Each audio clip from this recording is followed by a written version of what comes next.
नमस्कार दोस्तों, मैं साहू सर। आज हम लोग कवित्री ललद्द के द्वारा लिखी गई कविता वाख का अध्ययन करेंगे। वाख एक कश्मीरी शब्द है जिसका अर्थ होता है दोहा, पद या चौपाई। तो चलिए हम लोग वाख की ओर चलते हैं। रस्सी कच्चे धागे की खींच रही मैं नाव। रस्सी कैसे है? कच्चे धागे के समान है, यानी कि ये शरीर जो है इसमें श्वास जो है वो कच्चे धागे के समान है।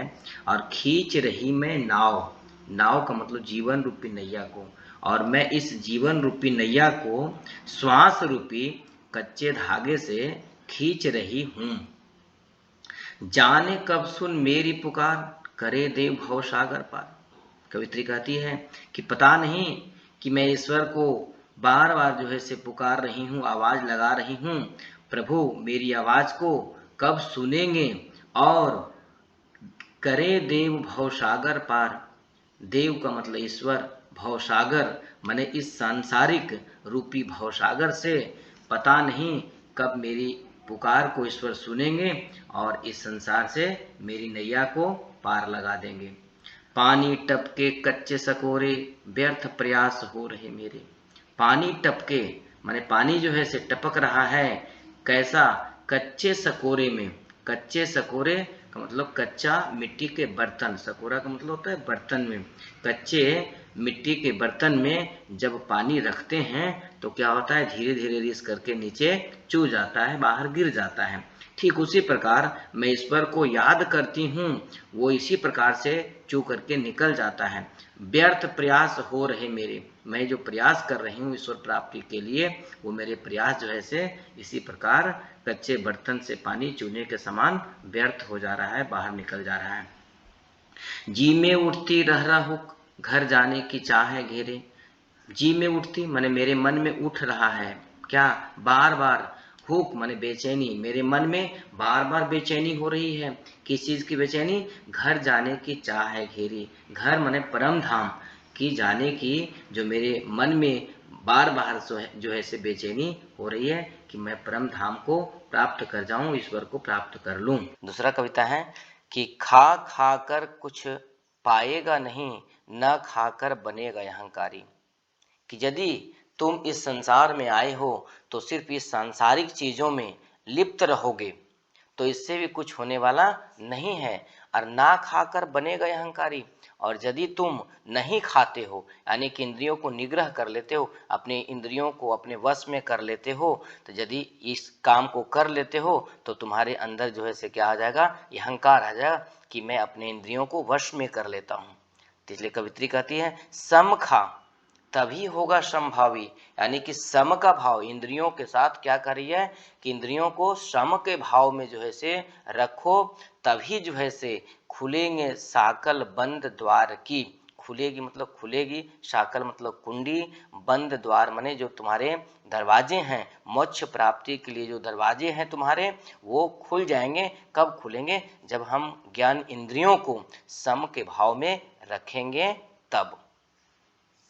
तीसरा पद में आई सीधी राह से गई न सीधी राह। आई सीधी राह से, कवित्री कहती है कि जब मैं जन्म ली तो उस समय मेरा जो है से क्या था कि मैं बिल्कुल सीधी सादी भोली भाली थी, मेरे अंदर कोई छल प्रपंच नहीं था। लेकिन गई न सीधी राह मतलब कि जब संसार में आई तो इस संसारिकता में जो है से इस माया मोह में फंस गई और मेरे अंदर भी जो है से छल प्रपंच प्रवेश कर गया।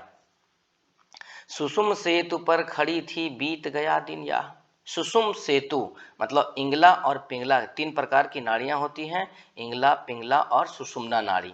तो सुषुम्ना नाड़ी पर जो है से वो खड़ी है। सुषुम्ना नाड़ी क्या है कि जिसके ध्यान करने से ईश्वर की प्राप्ति की जा सकती है। और क्या होता है कि बीत गया दिन याह, मेरा जो है से दिन प्रतिदिन जो है से इसी तरह से निकलता जा रहा है और मैं ईश्वर को प्राप्त नहीं कर पा रही हूँ। जेब टटोली कौड़ी न पाई, मांझी को दूं क्या उतराई। मैं जब जेब टटोली यानी अर्थात मैं अपने अंदर जब झांक करके देखी कि मैंने कौन से सत्कर्म किए हैं, क्योंकि कौड़ी न पाई मांझी को दूं। मांझी का मतलब यहाँ क्या है कि जो मल्लाह होता है, जो नैया को भवसागर से पार करता है, यानी यहाँ ईश्वर अर्थात ईश्वर जब हमारी जीवन रूपी नैया को पार कर देंगे, उतराई का मतलब होता है कि उसके बदले में जो मेहनताना होता है पार लगाने के लिए, मैं ईश्वर को क्या दूंगी? मेरे पास तो कुछ भी सत्कर्म के नहीं है, कुछ भी मैंने सत्कर्म अपने जीवन में कुछ नहीं किए, तो जब है ही नहीं तो मैं ईश्वर को भवसागर से पार लगाने के लिए मैं क्या दूंगी। चौथा पद है, थल थल में बसता है शिव ही, भेद न कर क्या हिंदू मुसलमान।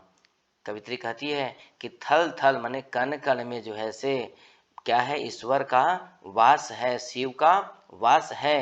भेद न कर क्या हिंदू मुसलमान, चाहे वो हिंदू हो चाहे मुसलमान हो, ईश्वर के प्रति भेदभाव नहीं करना चाहिए।